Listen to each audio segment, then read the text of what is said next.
ಬೆಳ್ಳಂಬೆಳಗ್ಗೆ ಲೋಕಾಯುಕ್ತ ಪೊಲೀಸರ ಭರ್ಜರಿ ಬೇಟೆ. ರಾಜ್ಯದ 7 ಜಿಲ್ಲೆಗಳಲ್ಲಿ ತಲಾಶ್. ಬೆಳ್ಳಿ ಬಂಗಾರದ ಖಜಾನೆ ಸೀಜ್.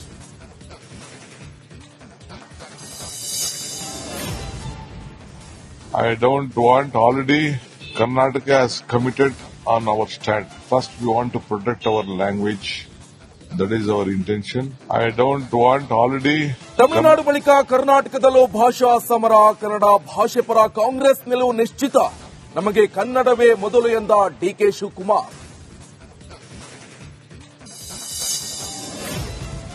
ಹತ್ತು ತಿಂಗಳ ಬಳಿಕ ಶೂಟಿಂಗ್ಗೆ ದರ್ಶನ್ ರೆಡ್ಡಿ. ಮುಂದಿನ ವಾರದಿಂದಲೇ ಡೆವಿಲ್ ಚಿತ್ರೀಕರಣ. ಮೈಸೂರಿನಿಂದಲೇ ಶುಭಾರಂಭ.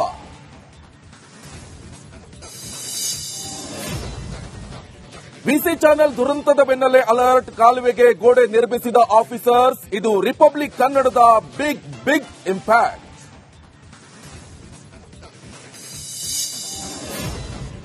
ರಿಪಬ್ಲಿಕ್ ಪ್ಲೇನರಿ ಸಮ್ಮಿಟ್ಗೆ ಶುಭಾರಂಭ.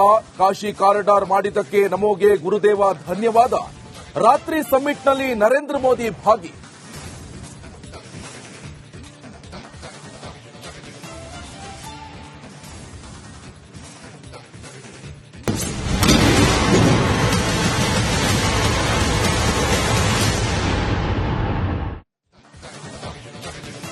ನಮಸ್ಕಾರ, ರಿಪಬ್ಲಿಕ್ ಕನ್ನಡಕ್ಕೆ ಸ್ವಾಗತ. ನಾನು ನಿಕೇಶ್ ಕೊಠಾರಿ.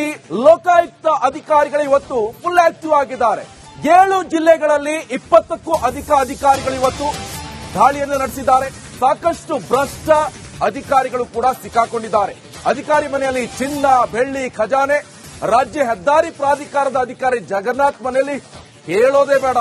ಸಣ್ಣ ಹಾಯಿಸಿದಲ್ಲೆಲ್ಲ ಬಂಗಾರ ಕೆಜಿಗಟ್ಟಲೆ ಬೆಳ್ಳಿ ಪಾತ್ರೆಗಳು, ಆಭರಣಗಳು ಎಲ್ಲವೂ ಕೂಡ ಪತ್ತೆಯಾಗಿದೆ. ಕಲಬುರಗಿಯಲ್ಲಿ ಅಧಿಕಾರಿ ಮನೆಯಲ್ಲಿ ಚಿನ್ನದ ಖಜಾನೆ ಇದು. ಲೋಕಾಯುಕ್ತ ಅಧಿಕಾರಿಗಳು ರೇಡ್ ಮಾಡಿದ್ದಾರೆ. ಈ ಸಂದರ್ಭದಲ್ಲಿ ಕಲಬುರಗಿ ಅಧಿಕಾರಿ ನೋಡಿ ಕಣ್ಣು ಹಾಯಿಸ್ತಲ್ಲ. ಅಬ್ಬಬ್ಬ, ಯಾವುದು ಚಿನ್ನದ ಅಂಗಡಿ ಅಂತ ಅನ್ಕೋಬೇಕು ನೀವು. ಶೋರೂಮ್ ಇದೆ ಅಲ್ವಾ ಚಿನ್ನದ್ದು, ಆ ತರ ನಕ್ಲೆಸ್ ನೋಡಿ. ಇನ್ನೊಂದ್ ಕಡೆ ಬೆಳ್ಳಿ ಚೆಂಬು, ತಟ್ಟೆ, ಲೋಟ. ಕಣ್ಣು ಹಾಯಿಸ್ತಲ್ಲ. ಬೆಳ್ಳಿ ಚಿನ್ನ ಬಿಟ್ರೆ ಬೇರೆ ಏನು ಕಾಣಿಸಲ್ಲ ನಿಮ್ಗೆ. ಆದ್ರೆ ಈ ಆದಾಯಕ್ಕಿಂತ ಹೆಚ್ಚಿಗೆ ಆಸ್ತಿ, ಹಾಗೆ ಇದನ್ನೆಲ್ಲ ಸಂಪಾದನೆ ಮಾಡ್ಕೊಂಡಿರುವಂತದ್ದು. ಈಗ ಖಾಲಿ ನಿಮ್ಗೆ ಈಗ ಟೇಬಲ್ ಮೇಲೆ ಚಿನ್ನ, ಬೆಳ್ಳಿ ಇಷ್ಟು ಮಾತ್ರ ಕಾಣಿಸುತ್ತೆ. ಆದ್ರೆ ಈಗ ಆಸ್ತಿ ಹುಡ್ಕೊಂಡು ಹೋದ್ರೆ ದೊಡ್ಡ ದೊಡ್ಡ ಬಂಗ್ಲೆ ಇರ್ಬೋದು, ಯಾವ್ಯಾವ್ದು ಒಳಗಡೆ ರೆಸಾರ್ಟ್ ಇರ್ಬೋದು, ಅಥವಾ ಬಾಡಿಗೆ ಮನೆಗಳಿರ್ಬೋದು ಬೆಂಗಳೂರು, ಅಥವಾ ಬೇರೆ ಬೇರೆ ಕಡೆ ಕೆಲಸ ಮಾಡೋದಲ್ಲಿ ಕಲಬುರಗಿಯಲ್ಲಿ. ಆದ್ರೆ ಇವ್ರದ್ದು ಲಾಡ್ಜ್ಗಳಿರ್ಬೋದು, ಪ್ರತಿಯೊಂದು ಕೂಡ ಸಿಗ್ತಾ ಹೋಗುತ್ತೆ. ಈಗಾಗಲೇ ಅಧಿಕಾರಿಗಳು ಕೂಡ ತಲಾಶನ್ನ ನಡೆಸ್ತಾ ಇದ್ರೆ, ವಾಟರ್ ಟ್ಯಾಂಕ್ನಲ್ಲೂ ಕೂಡ ಲೋಕಾಧಿಕಾರಿಗಳು ಶೋಧ